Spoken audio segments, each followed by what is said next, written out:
Right lads, welcome to On The Bench LFC. This is my match build-up show for Liverpool versus Spurs, which will kick off at 4 PM on Sunday, and it's at Wembley Stadium. So in this video, I'm going to be talking about my score prediction, my starting 11, and the key talking points for me where I think it'll be won and lost. But firstly, I just want to say a massive thank you to all you guys that have subscribed to the channel so far and been supporting it on it. Every video, you've been commenting and leaving likes and stuff. It means a lot, guys. And can we get 20 likes on this video? If we can hit that, that's my target for this one. So thank you very much. Quickly, I want to say as well that I am on Patreon now, guys, where I do behind the scene videos. Go and check it out. I'll leave a link in the description down below. Let me know what you think of it. But I just wanted to quickly put that one in there. Also, coming up as well, as we're coming up to Halloween, don't forget, I will be doing a Halloween special video where I'm going to be going to the most haunted village, which is kind of local to us, and doing a video from there. I don't know whether I'll be able to do a live stream because it's a little bit rural, and yeah, I don't know whether I'll have the internet connection to be able to do that or whether I'll just have to record a video and then put it up. But either way, there will be a special coming up from me on this channel, so stay tuned for that one. And I'll be streaming tonight. It's Friday, ain't it, guys? So you know the score. 10 PM, I'll be doing a live stream where I'm going to be getting all your guys' views on what's going on in the week and also your predictions for Sunday. So let's start talking about it. Anyway, Liverpool sit 8th in the league table at the moment going into this one. We've got 13 points and Spurs are sitting in 3rd with 17 points. So there's obviously a 4-point gap there between the both clubs. But if Liverpool can beat Spurs in this one, then that would close the gap down to 4, which down to 1 point, sorry. So it's obviously key that Liverpool kind of do get the 3 points in this one. It's not the end of the world if Liverpool did draw against Spurs because we are away, we are at Spurs. And they have been really consistent again this year. Obviously, sitting in 3rd is kind of what we've got used to from Spurs now every year. They're not really winning the league. Well, they're not winning the league, but what they are doing is getting in that top 4 now. And they're strong across the board, you know. They've got Harry Kane as a striker, which is one of the key talking points. They've got a really solid defence. They're just all round their team is well balanced. And it's going to be our toughest test, maybe even so far this season. I mean, I know we got a spanking off Man City and that was a massive test, but we did lose Mane in that one and I felt that we could have took Man City in that game. But going into this game, I'm a little bit like, right, okay, so basically, Tottenham, as you're well aware by now, they're at Wembley this year, so we should be able to. It's not like they're playing at their home ground and that, but they're not doing terrible at Wembley. Wembley's a big pitch, so it's hard for Liverpool to press in that one.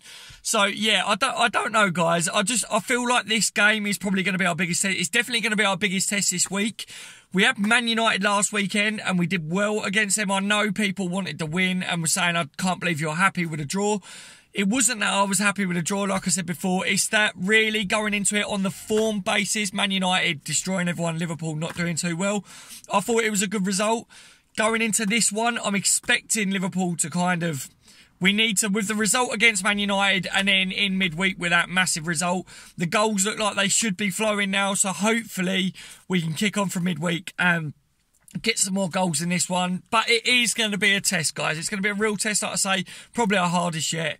So I want to talk about some of the key areas going into this one and some of the key talking points. Obviously, I think Jurgen Klopp's got a press conference at 1 o'clock today, so check that one out. If there's anything major that he brings up in that one, injuries and stuff, then I'll talk about it in my live stream tonight, guys, and I can get your views on it as well. But one of the major things, obviously, I released a video saying after that game against Maribor, does James Milner start against Spurs? My view is that he has to.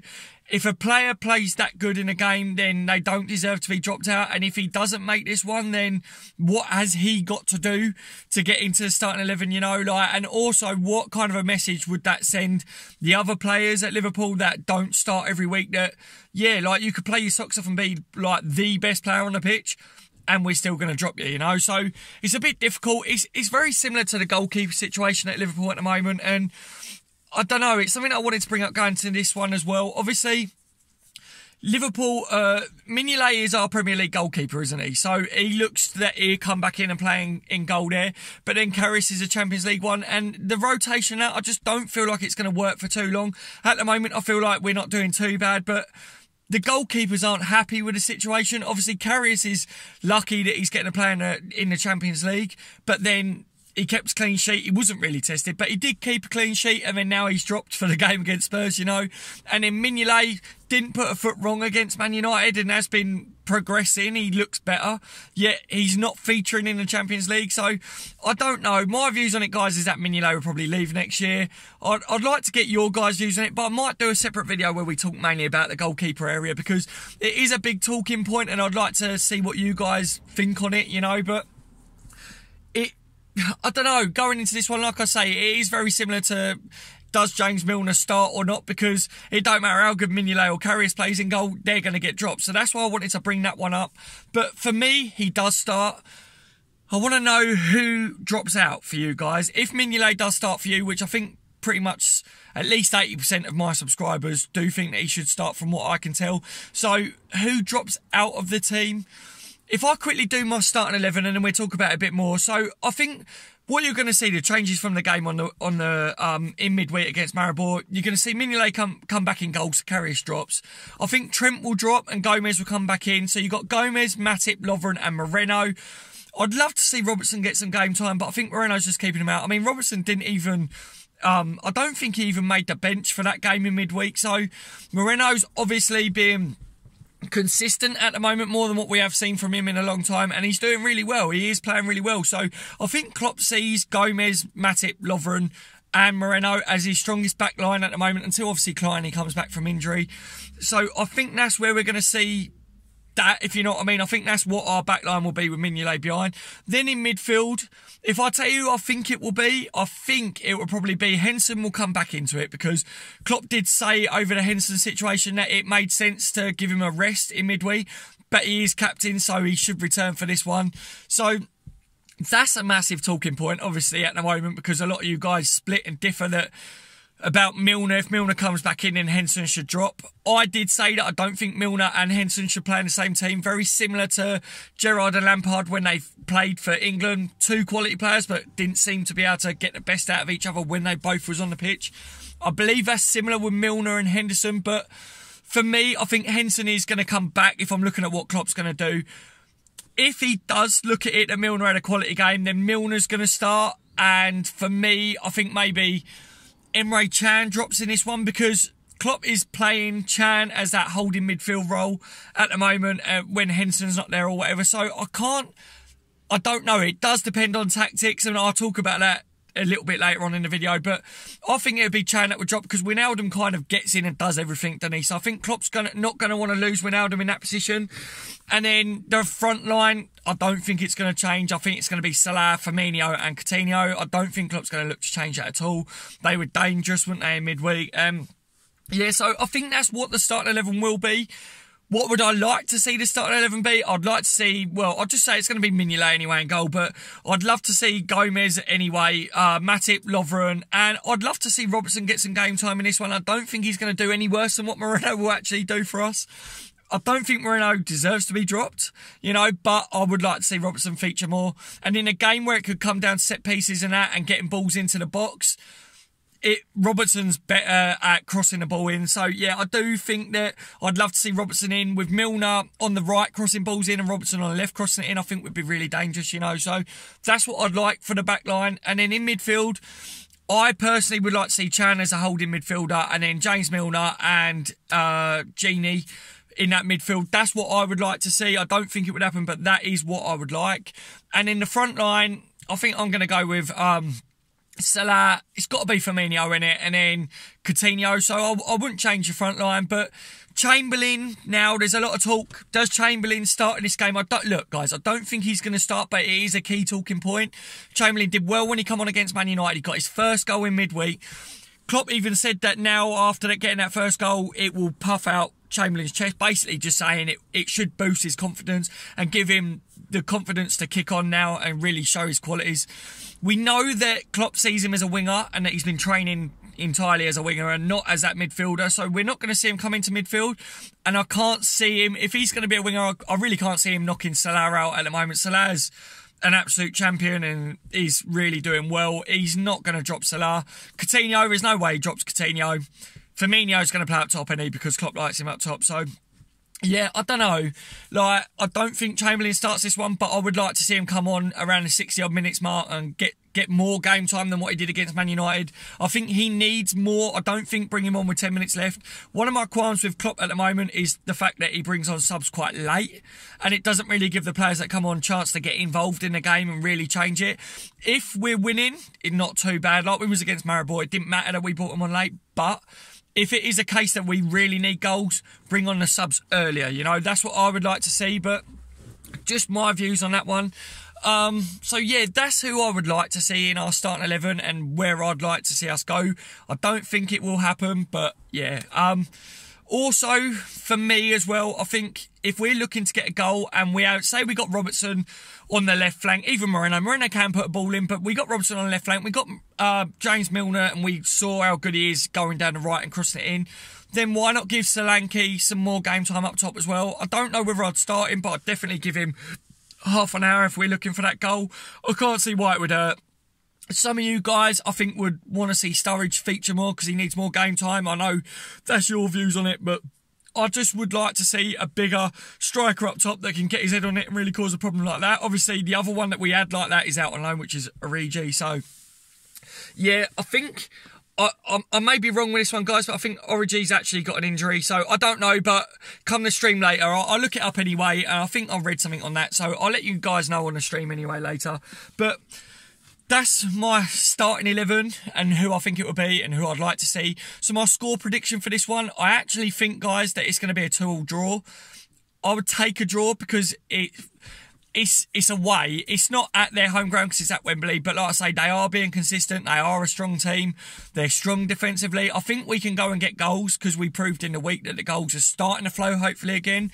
A lot of the players are saying we knew goals were going to come again. I knew they'd come out and say that, but yeah, they're saying hopefully now the goals will come again. They knew it was only a matter of time. And yeah, I think that Tottenham won't be able to stop us from scoring, but on the other hand, the major factor for me is can Matip and Lovren stop Kane, Harry Kane? He's one of the best strikers that I've said for a while now.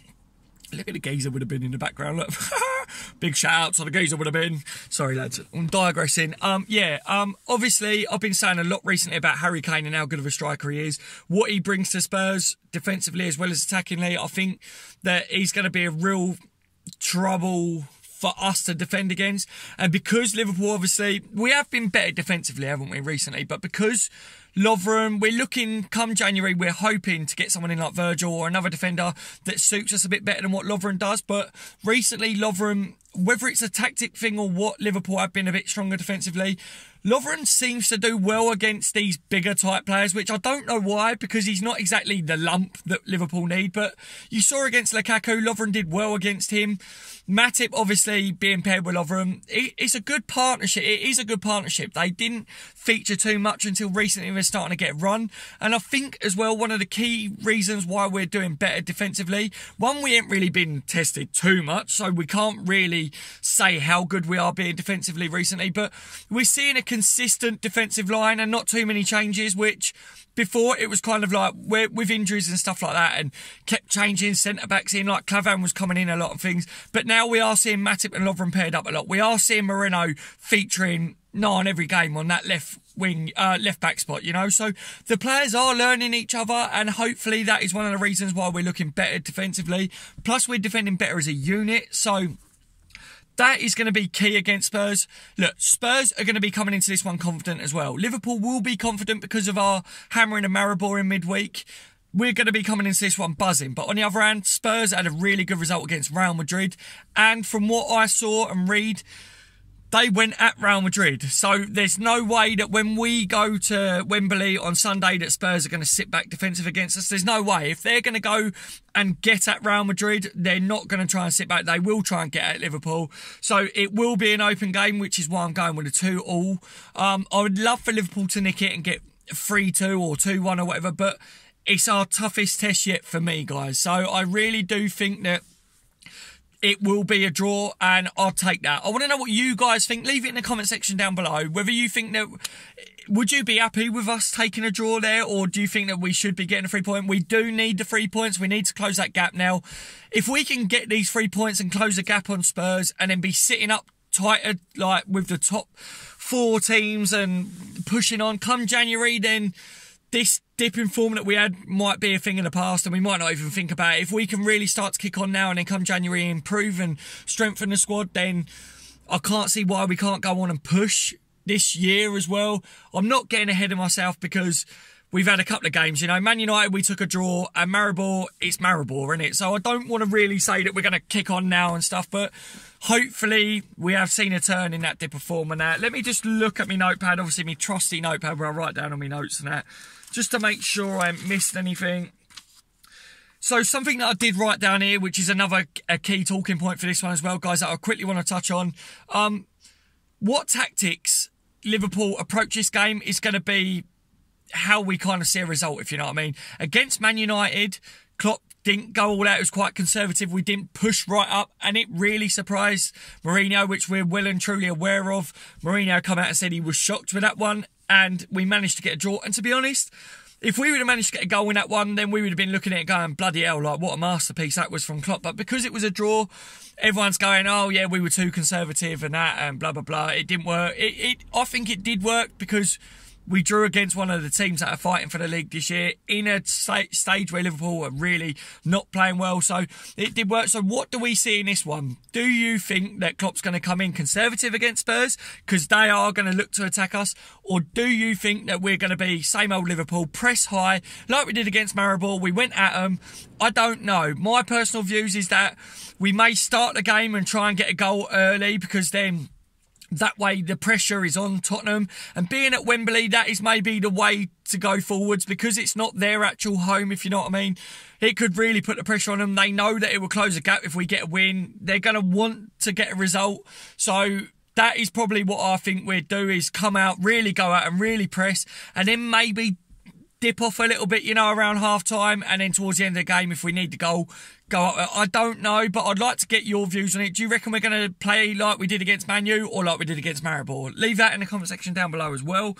I think that's it, lads, to be honest. Oh, something just quickly as well. Mohamed Salah, I read this, and I think this is a touch of class, right, guys? We all know he's a quality player, but to show his qualities as well mentally and what kind of a person he is, he was offered a gift for his exploits for Egypt, basically. He was offered like this really big holiday villa or whatever as a gift, and he turned it down and said that he would rather the money be donated to his hometown and like his village where he's from and that. So I just wanted to say that because I wanted to do a shout out. We know how good he's been, but to see that not too many football players these days do enough for charity and really come across to be genuine, and I think we got a genuinely world-class and lovely bloke in the team. I, for one, would love to meet Salah, you know, and shake his hand. That's the sort of player that I think he is, and yeah, I'm just really, really happy with Salah at the moment, guys, and I wanted to say that in this one. For any of you guys that ain't seen it, top,